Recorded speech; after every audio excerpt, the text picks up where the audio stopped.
The grand hall of the International Crescendo Competition felt less like a concert hall and more like a palace built just for sound. Every surface seemed designed to make music feel important.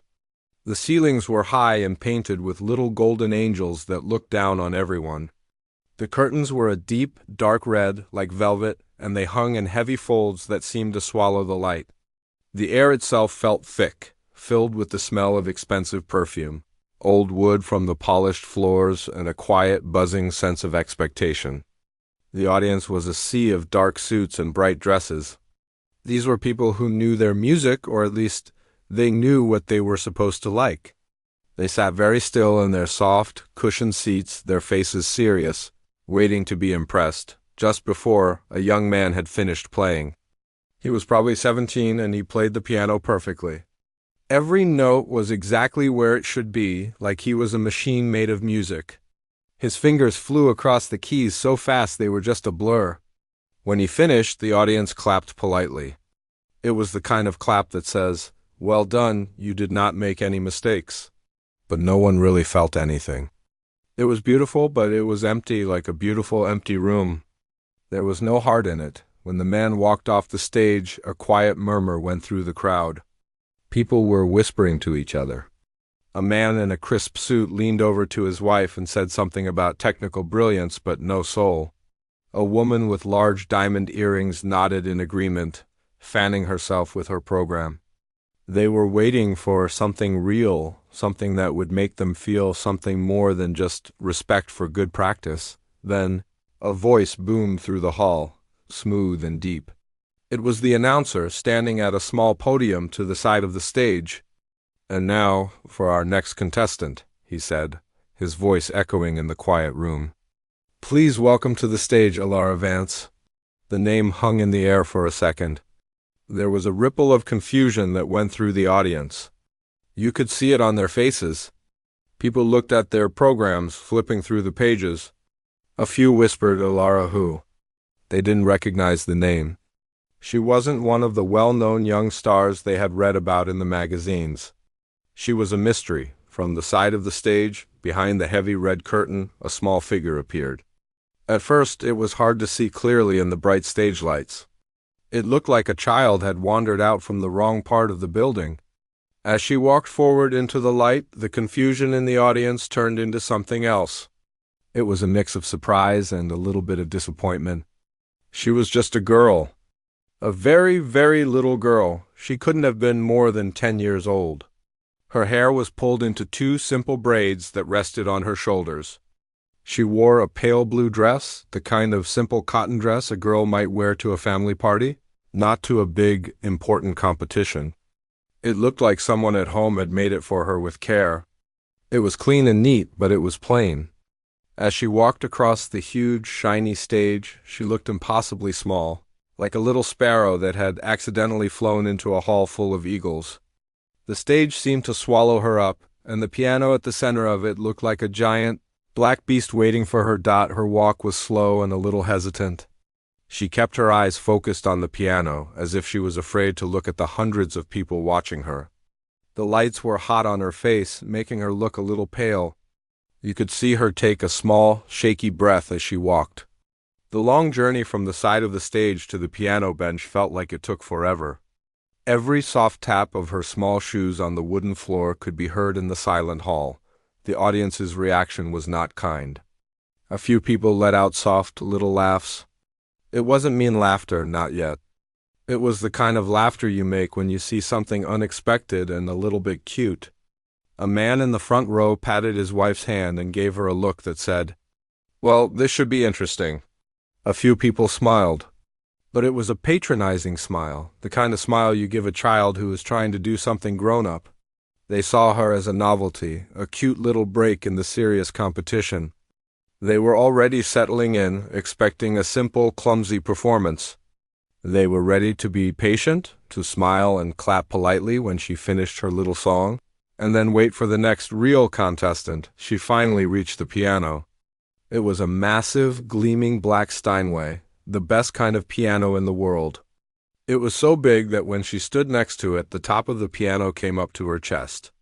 She had to climb up onto the bench, and her legs dangled high above the floor. Her feet were nowhere near the pedals. She wiggled her toes in her simple black shoes as they swung in the air. For a moment she just sat there, looking at the keys. They were white and black, long and intimidating, stretching out in front of her like a road she had to travel. She placed her small hands in her lap for a second. Her fingers were thin and delicate. She looked out at the audience, but all she could see was a dark, blurry sea of faces. The stage lights were so bright in her eyes that everything beyond them was just a shadow. She couldn't see the critical looks or the patronizing smiles. All she could feel was the vastness of the room, the weight of all those eyes on her. It was a heavy feeling for such a small person to carry. The silence in the hall changed. It was no longer a respectful, waiting silence. It was a tense, impatient silence.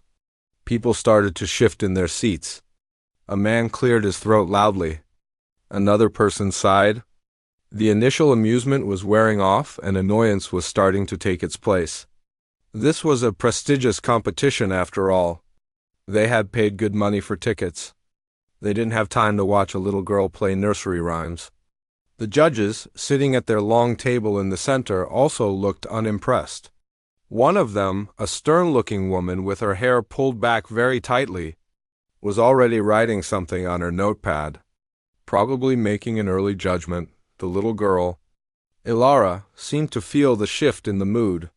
Her shoulders hunched forward just a little bit. She took another deep breath, this one a little steadier than the last. She was there, and there was no turning back. She slowly lifted her hands from her lap and placed them gently on the keys. Her small fingers looked so pale against the shiny black wood. The whole room held its breath. It was a breath full of doubt and impatience. Everyone was waiting for the first simple, childish note, waiting for the performance they had already decided would be a waste of their time. Her fingers hovered over the keys, ready to begin, completely unaware that she was just moments away from changing everything. The girl sat on the big bench, her legs dangling far above the floor. For a moment she just looked at the piano keys like they were a long, white road she didn't know how to travel. The whole hall was quiet, but it was an impatient quiet. People were leaning forward, waiting. Then she placed her small fingers on the keys. Her right hand found a starting position as she took one more small breath. The first note she played was clear and soft. It hung in the air for a second, all by itself. Then came another note, and another. She was playing a simple melody. It was the kind of tune you learn in your very first piano lesson. A 5-finger pattern that moved up and down in a predictable, gentle way. It sounded sweet, almost like a lullaby a mother would sing to a baby. There was nothing complicated about it. There were no fast runs, no tricky chords, no loud, dramatic parts. It was just a simple, sweet song. She played it slowly and carefully. Her small fingers pressed one key at a time, lifting completely before moving to the next one. She was very focused, her head bent down towards the keys, her braids falling forward over her shoulders. It was clear she was concentrating very hard just to get the simple notes right. To anyone who had ever taken a music lesson, it was obvious. This was the music of a beginner. The reaction in the audience was immediate, and it was not good. The polite waiting turned into a quiet, restless energy. People started shifting in their seats, the soft rustle of expensive fabric filling the silence.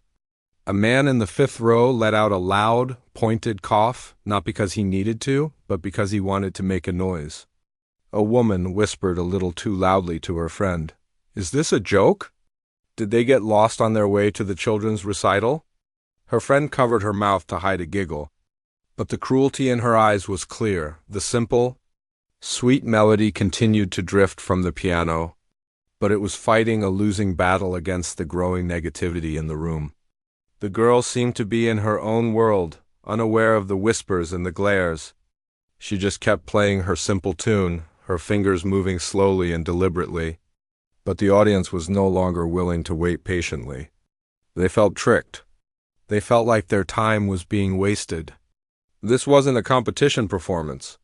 It was a child's practice session. A man in the 3rd row, a man with a large, important-looking watch on his wrist, sighed loudly.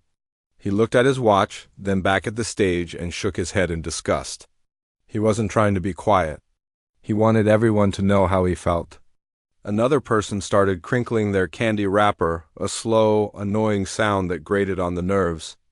The air, which had once been full of expectation, was now thick with annoyance and disrespect. The girl played on, seemingly lost in her simple song. She didn't look up. She didn't seem to notice the glares or hear the whispers.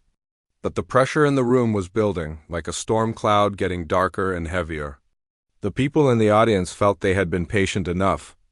They had given the little girl a chance, and in their minds she had failed. The quiet murmurs grew louder, turning into open complaints. Then it happened.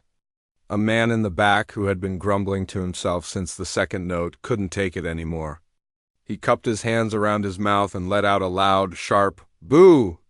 The sound cut through the air like a knife. It was ugly and harsh, a complete opposite to the simple, innocent music still coming from the stage. For a split second, there was a shocked silence in the hall. It was as if no one could believe someone had actually done it. But that silence didn't last long. The man's boo had given everyone else permission. Another person joined in, then another. A woman near the front hissed, "Get off the stage!" Soon, it wasn't just one or two people. It was a wave of disapproval, a chorus of boos and jeers that washed over the small figure at the piano. The sound was overwhelming. It was loud and cruel and filled the entire hall, drowning out the simple melody completely. People were no longer just annoyed. They were angry. They felt like they were being mocked, and they were reacting with anger. On stage, the girl's body went stiff. Her fingers, which had been playing the simple tune, froze over the keys. The boos hit her like a physical force. Her head snapped up, and for the first time, she looked out at the audience. All she could see was a dark, blurry mass of faces under the bright lights, but she could feel their hatred. It was a heavy, suffocating feeling. Her shoulders hunched forward, and she seemed to shrink, trying to make herself as small as possible. A hot, prickly feeling started behind her eyes. The familiar feeling of tears that wanted to come out. She was just a little girl. She was in a huge, scary place, and hundreds of grown-ups were screaming at her. The natural human thing to do was to run. To jump off the bench, run back behind the curtain, and hide. To let the tears fall and wish she had never come. The temptation was overwhelming. Her heart was beating fast, and her hands felt shaky. The boos kept coming, louder and louder. They were calling her a failure. They were telling her she was not good enough, that she didn't belong there. The judges at their table looked stern. One of them, a serious-looking man with glasses, was already reaching for the small bell he used to stop performances that went over the time limit or were completely unacceptable. He was ready to end her humiliation. He was ready to ring the bell and have her escorted off the stage. The whole scene was a disaster. It was every performer's worst nightmare, and it was happening to a 10-year-old girl, but then something changed. The girl, whose name was Ilara, didn't move. She didn't run. Her fingers were still frozen over the keys, and her face was pale and frightened. But she didn't leave. She closed her eyes tightly, shutting out the blinding lights and the blurry, angry faces. She took a deep, shaky breath, and for a moment, she just sat there in the middle of the storm of boos.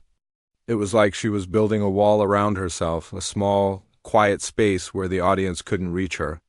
She was remembering something, maybe a promise she had made to herself or to someone else. She was remembering why she was there. The boos were at their peak. The judge's hand was just inches from the bell. It seemed like it was all over.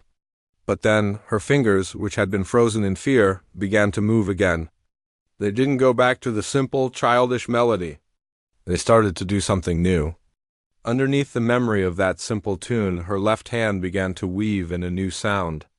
It was a low, complex harmony, full of sadness and a deep, haunting beauty. The simple tune was still there, but it was no longer the main point. It was now just a ghost, a memory of a simpler time, floating on top of something much, much deeper. The boos in the hall faltered, confused by the sudden change. The harsh, angry sounds began to quiet down, replaced by a bewildered silence. The girl who had been playing like a beginner was starting to reveal a secret she had been hiding all along. The sound that came from the piano next was not loud. It was quiet, almost shy, but it was completely different. It was a low, deep hum that seemed to come from the belly of the big wooden instrument. The girl's left hand, which had been still in her lap, was now moving slowly along the lower keys.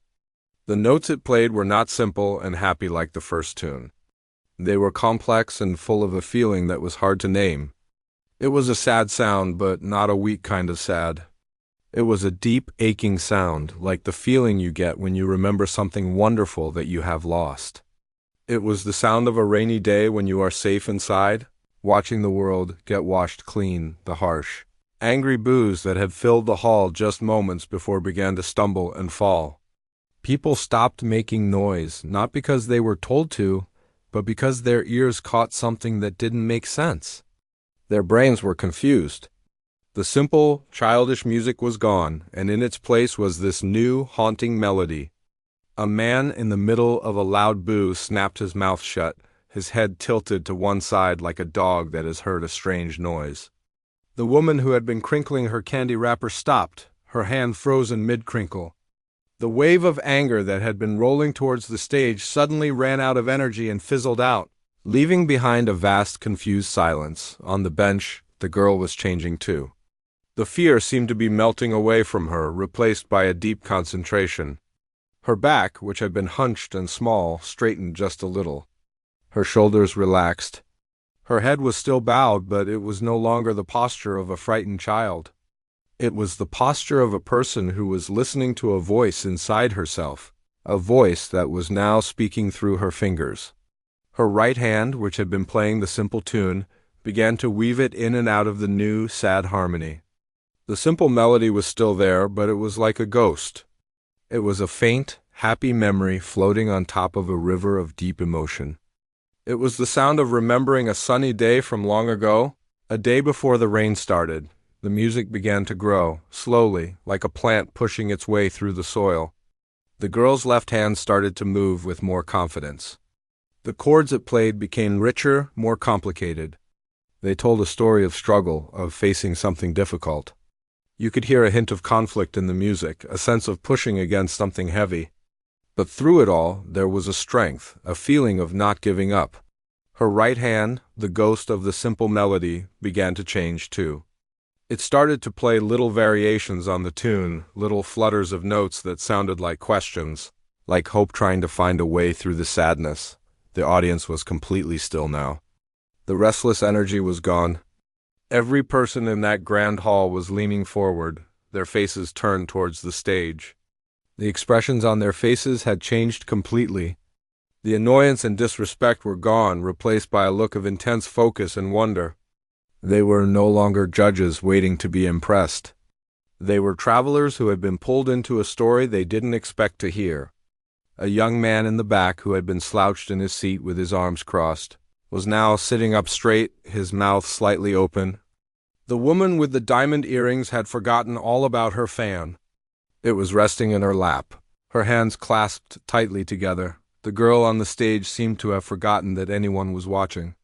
Her eyes were closed, her face a mask of pure emotion. She wasn't just pressing keys anymore. Her hands were dancing on the piano. Her fingers, which had looked so small and weak, now seemed to have a life of their own. They moved with a grace and power that seemed impossible for someone so small. She was using her whole body to play. She would sway slightly with the music, her body moving with the rise and fall of the melody. When the music became more intense, she would lean into it, putting her whole weight behind the notes. She was no longer a little girl playing a piano. She was a storyteller, and the piano was her voice. The story she was telling was a universal one. It was a story about hardship and hope. It was about feeling small and lost in a big, scary world, but finding a strength inside you that you didn't know you had. The music had moments of deep sadness where the notes were slow and heavy, like tears falling. But then a little melody of hope would peek through, like a single ray of sunshine breaking through a dark cloud. The people in the audience were feeling it too. A man in a crisp suit who looked like he owned a big company felt a sudden tightness in his throat. He thought about a time when he had failed, a time he hadn't thought about in years. A woman near the front felt a single hot tear roll down her cheek. She didn't wipe it away. She just let it fall, lost in the music that was speaking directly to her heart. The judges were just as captivated. The stern woman with the tight hair had put her pen down. She wasn't taking notes anymore. She was just listening, her face soft, her eyes wide with amazement. The man who had been about to ring the bell had his hand resting on the table, inches from the little silver bell. But he had forgotten all about it. He was staring at the girl, his glasses pushed up on his forehead. He was a man who had heard thousands of piano players in his life, but he had never heard anything like this. This wasn't just technically good. It was real. It was raw. It was truth. The music continued to build, becoming more and more complex. The girl's hands were now moving all over the keyboard, from the lowest, deepest notes to the highest, brightest ones. The simple melody was almost gone now, lost in a storm of beautiful, powerful sound. The music was telling of a battle, a great struggle, but it was a battle that was being won. The sad notes were still there, but they were now filled with a new energy, a defiant strength. The hall was completely silent, but it was not an empty silence. It was a silence that was full of shared emotion. Hundreds of people, strangers to each other, were all feeling the same thing, connected by the music coming from the small girl on the stage. She had taken their anger and their impatience and had transformed it into something beautiful. She had taken a room full of critics and turned it into a room full of believers, all without saying a single word. The transformation was complete. The little girl they had booed was gone, and in her place was a musician whose talent was so real, so powerful it was changing everyone who listened. The music that filled the grand hall was no longer just a sound. It was a living thing. It had started as a shy, sad creature, but now it was growing, stretching its limbs, and finding its voice. The girl on the bench was the heart of this creature, and the piano was its body. Her small hands, which had seemed so fragile and hesitant, were now moving with a power and a purpose that was breathtaking to watch. They flew across the keys, a blur of motion, yet every note they struck was clear and full of meaning. The music was telling a story, and everyone in that room was leaning in to listen. The story was about a great struggle. You could hear it in the way the low notes from her left hand would clash with the higher, faster notes from her right. It was the sound of a battle, of pushing against a force that was trying to hold you down. There were moments in the music where it felt like the fight was being lost. The melody would become small and weak, hiding in the shadows of the deep, booming chords. It was like watching someone stumble and fall, and for a moment, a feeling of sadness washed over the audience. They weren't just listening to a song anymore. They were feeling the girl's struggle as if it were their own. A man in the third row, the very same man who had let out that first loud boo, was now sitting perfectly still. His face, which had been twisted in annoyance, was now pale and open. His mouth was slightly agape, and his eyes were fixed on the small figure on the stage. He wasn't seeing a little girl anymore. He was seeing a warrior. The music was reaching into a part of him he had forgotten about, a part of him that had once fought for something he believed in, a part of him that had once stumbled and fallen. He felt a lump form in his throat, a hot, surprising feeling of regret and awe. Mixed together, the girl on the stage was completely lost in the world she was creating.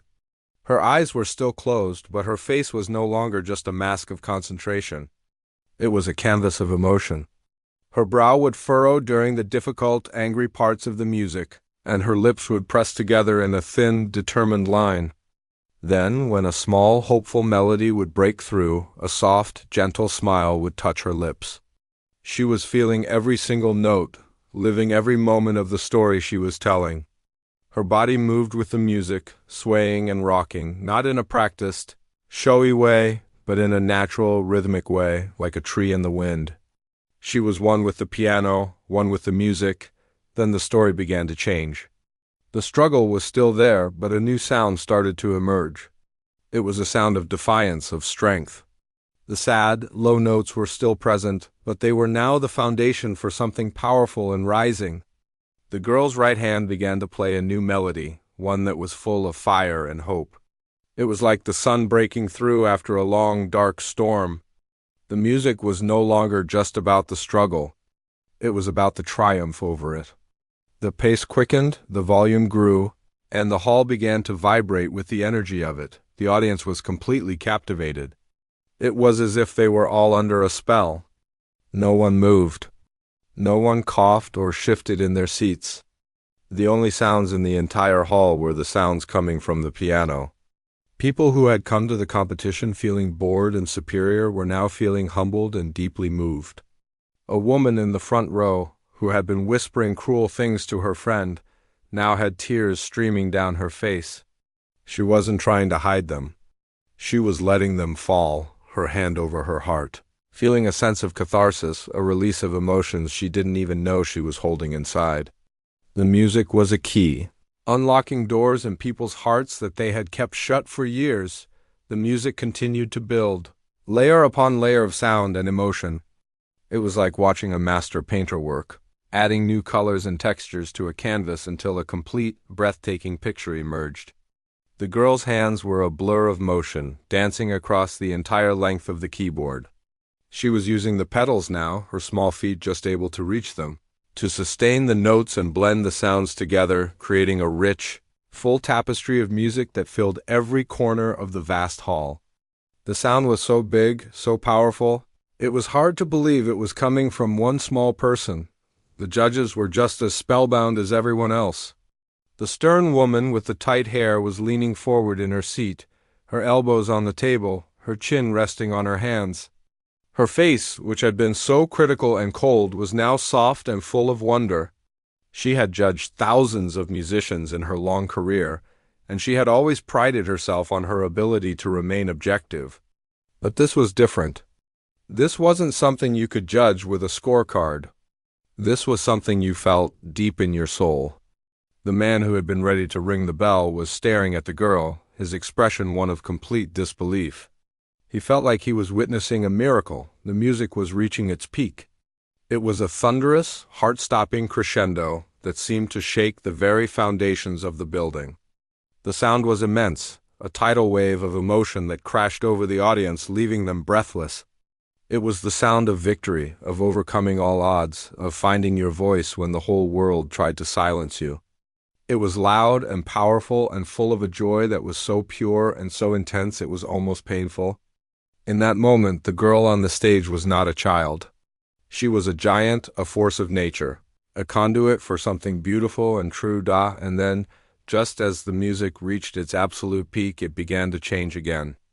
The thunderous sound started to soften, the frantic pace began to slow.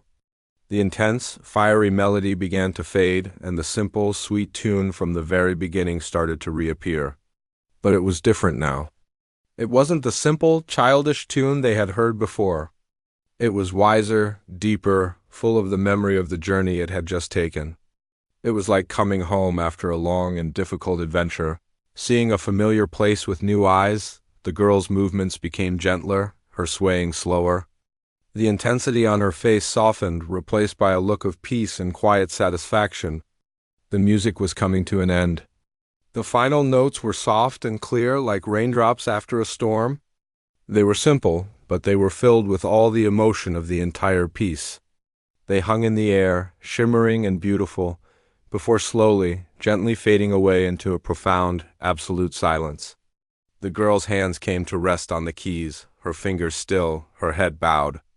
The performance was over. The last note from the piano faded away, but it didn't just disappear. It seemed to soak into the walls, the velvet curtains, and the very souls of the people sitting in the dark. For a long, long moment, the grand hall was held in a perfect, heavy silence. It was not the quiet of boredom or the polite pause before applause. It was a sacred silence. The kind that happens when something truly important has just been said and everyone needs a moment to understand it. No one moved. No one coughed or rustled their program. Hundreds of people were holding their breath at the same time, afraid that even the smallest sound might break the spell. The girl on the stage sat perfectly still.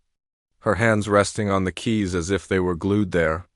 Her head was still bowed, her braids falling forward, hiding her face. She looked like a small statue, frozen in time. The bright stage lights made a halo around her small body, making her seem both fragile and powerful at the same time. She was the center of everyone's universe, but she seemed to be in her own world. Slowly coming back from the journey the music had taken her on. The silence was so profound that it began to feel loud. It was filled with all the emotions the music had just unleashed. It was filled with the shock of the audience, who had come expecting one thing and had been given something completely different. It was filled with their awe, their wonder, and their shame. The man who had booed felt the silence like a weight on his chest. He wanted to take it back, to swallow the ugly sound he had made. He looked at the small figure on the stage and felt a sense of regret so sharp it almost hurt. The woman who had whispered cruel things now felt a deep, burning shame. She saw the girl not as an interloper, but as a gift she had almost rejected. Then, from the very back of the hall, a single sound broke the silence. It was the sound of two hands clapping together. It was not a polite, gentle clap. It was a sharp, loud, almost desperate sound. It was the sound of a person who could not hold their emotion inside any longer. It was a raw, honest expression of pure admiration. That single clap was like a match dropped in a dark room. It ignited a fire. A few other people near the back joined in, their claps hesitant at first, then growing stronger. The sound spread through the hall like a ripple in a pond. People in the middle rows started to clap, then the people in the front. The sound grew and grew, from a few scattered claps to a steady, rhythmic roar. And then something magical happened. A man in the 10th row stood up. It was a spontaneous, unplanned movement. He just pushed his chair back and rose to his feet, clapping with all his might. That was the tipping point. As if on cue, the entire audience rose to their feet. The hall, which had been a sea of silent, seated figures, was now a standing, shouting, clapping ocean of emotion. The sound was deafening. It was not just applause. It was a release. It was a tidal wave of sound that washed over the stage, a wave of apology, of admiration, of pure, unadulterated awe. People were not just clapping. They were shouting brava and encore. Some were crying openly, without any shame. Others were laughing, a joyous, incredulous sound. The man who had booed was on his feet, clapping so hard his hands were red, his face wet with tears. He was trying to applaud loud enough to drown out the memory of his own boo. On stage, the girl finally moved. Her head lifted slowly as if it was very heavy. Her eyes, wide and dark, blinked in the bright lights. She looked out at the audience, and for the first time, she seemed to truly see them. She saw not a blurry, dark mass, but a sea of faces, all turned towards her, all filled with an emotion she didn't understand. She saw the standing ovation, heard the thunderous applause, and her face filled with a look of pure, unadulterated shock. It was the look of a child who has just seen a magic trick she can't explain. Her lips parted slightly, but no sound came out. She looked from one side of the hall to the other, her eyes wide with disbelief. This was not the reaction she had feared. This was the opposite of everything she had prepared herself for. The boos, the anger, the rejection, that was what she had expected. This was something else. It was so loud, so big, so overwhelming.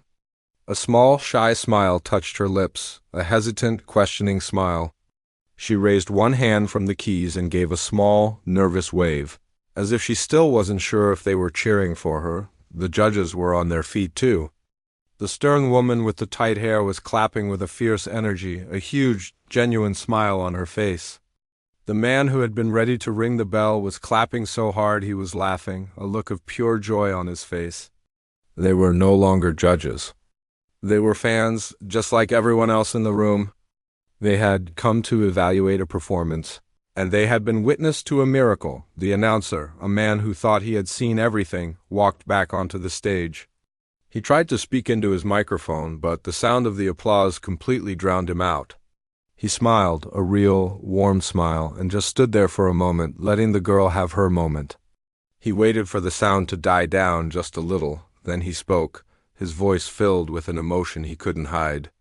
"Ladies and gentlemen," he said, his voice cracking slightly, I think we all need a moment to catch our breath." The audience laughed and cheered, agreeing with him. The girl on the bench just sat there, taking it all in. The noise was still overwhelming, but it was no longer scary. It was warm. It felt like a big, warm hug. She looked down at her hands, resting on the piano keys, the keys that had just caused all this. She looked at them as if they belonged to someone else. The little girl they had tried to boo off the stage had not just played the piano. She had reached into their hearts and reminded them what it felt like to be truly moved. She had reminded them that real talent doesn't always come in the package they expect. She had taught a hall full of cynical adults how to feel wonder again. And as she finally stood up, a small, fragile figure in the center of a vast, roaring stage, she was no longer an unlikely contestant. She was the legend of the crescendo competition, the little girl whose music had silenced 1,000 critics and made them believers.